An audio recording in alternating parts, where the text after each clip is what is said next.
Hi there, my name's Nathan Ormiston, and this is the final presentation that I have for my CSE 335 final project. So my idea for the project was pretty simple. I'm graduating this semester, so I have plans to do some traveling after I graduate, and so I had the idea of being able to set locations that I wanted to go to and find points of interest around there that maybe I hadn't heard of before or something like that so that I could plan ahead of time to go visit certain places. So my idea was a travel planner.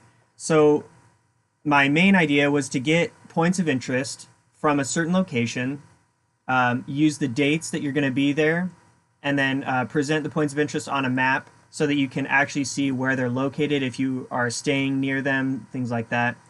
And then also have the ability to save multiple points of interest per location that you're visiting. So that was my main drive behind this project. So first I'm going to go over my class diagram. As you can see, it's fairly simple.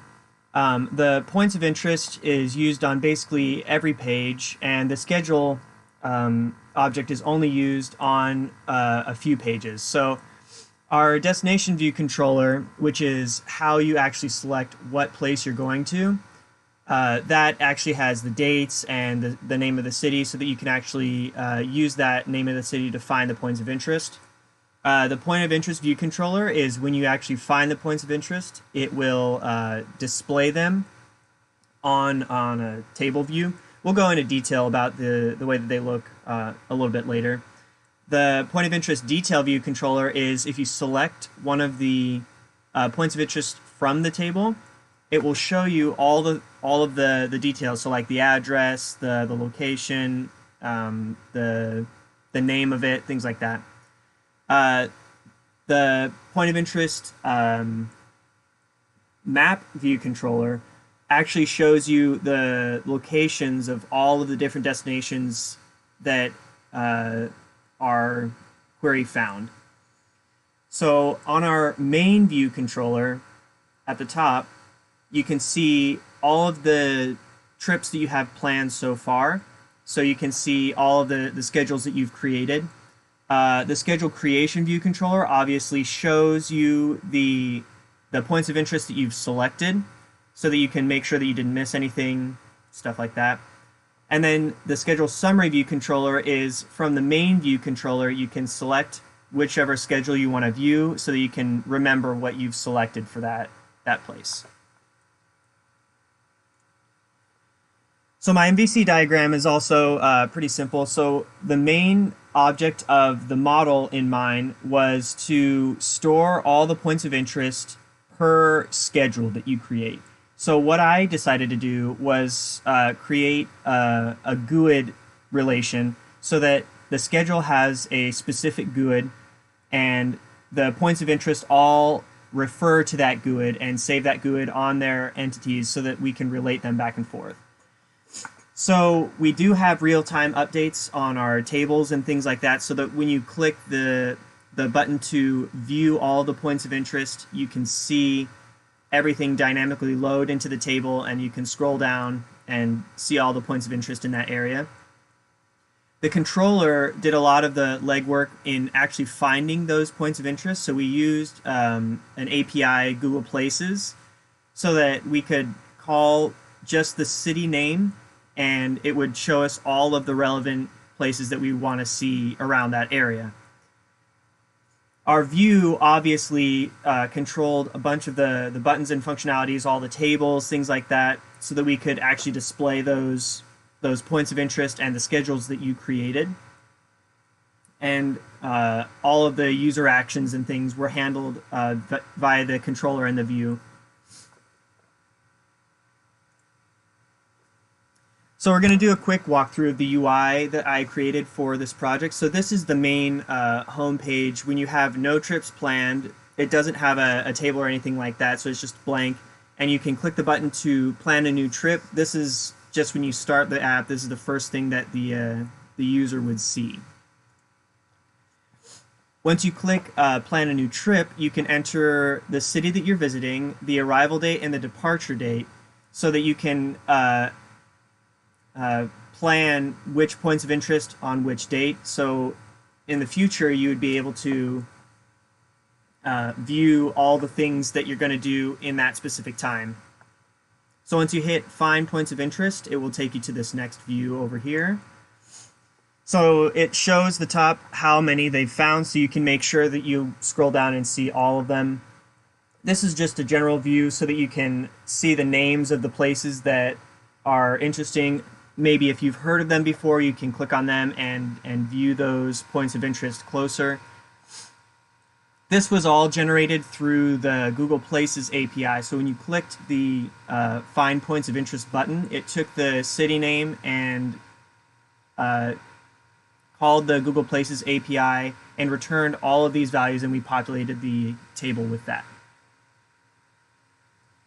So once you click on one of the points of interest, you can see that it has the address there, and you can select the day that you want to visit. So if you have a specific itinerary that you want to follow, it will only let you select days that you are going to be in that location for. So you can't accidentally plan to visit someplace that you don't have time to visit.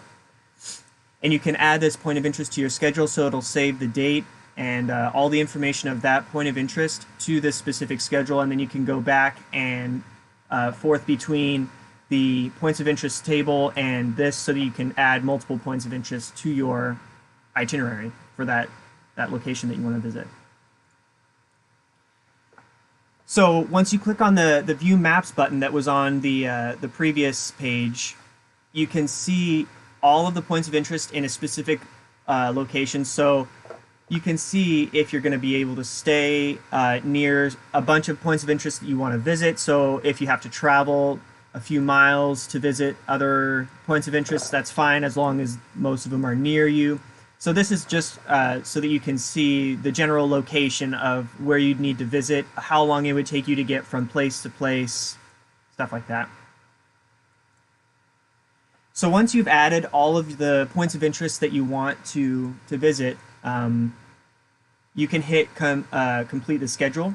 So on this page, you view all the things that you've added to your schedule, just to make sure that you didn't miss any of the points of interest that you really wanted to see. You can also have multiple points of interest per day, just in case you don't want to spend a whole day there, stuff like that.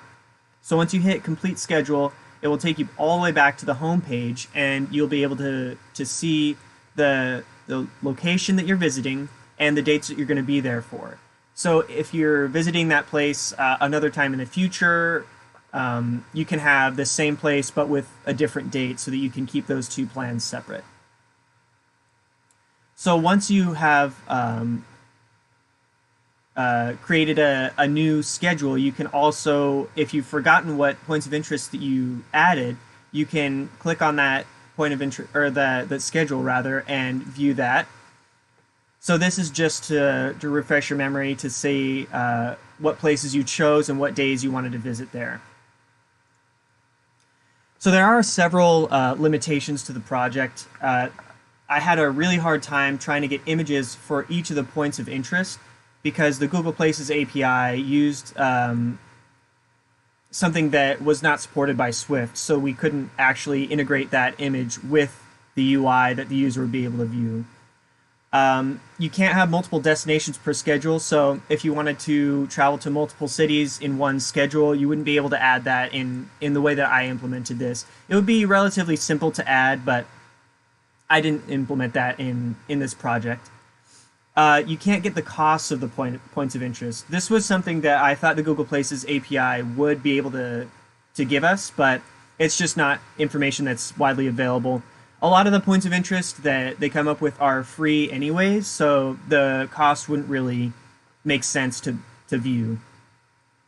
You can't also get the hours of the points of interest. You can sometimes get the days that they're available, like if they're not open on the weekend, it'll show you that, but you won't be able to get that actual hours of operation for that point of interest. So there are several lessons that I learned. making this app. Creating an app is a lot more difficult than I thought it would be. There's a lot more that goes into actually planning and integrating all the things that you have in your idea for the project.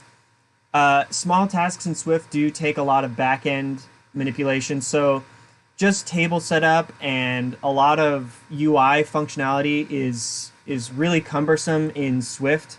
Maybe it's just a limitation of Xcode, but Swift really does make it a lot more difficult than it needs to be in a lot of cases. UI design is very difficult.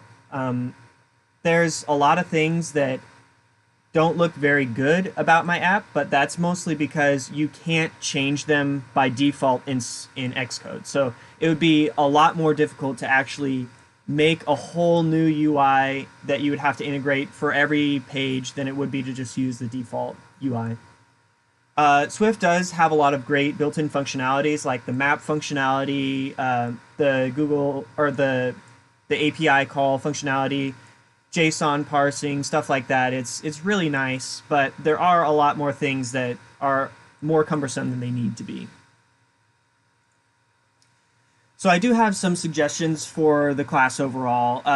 We do need to spend a little bit more time on styling applications to make them look better, because it's very difficult in Xcode to find resources on how to actually make your application look professional. A lot of the time you just have to go into Photoshop and create your own UI elements, things like that, and that's just not something that I think we should have to learn on our own. We also do need to get a little bit more information about game development, because I know me personally, that was one of the big draws for this class, and it's not something that we spent really any time on until the very last week of classes. So that's all the suggestions I have. Thanks for watching my presentation.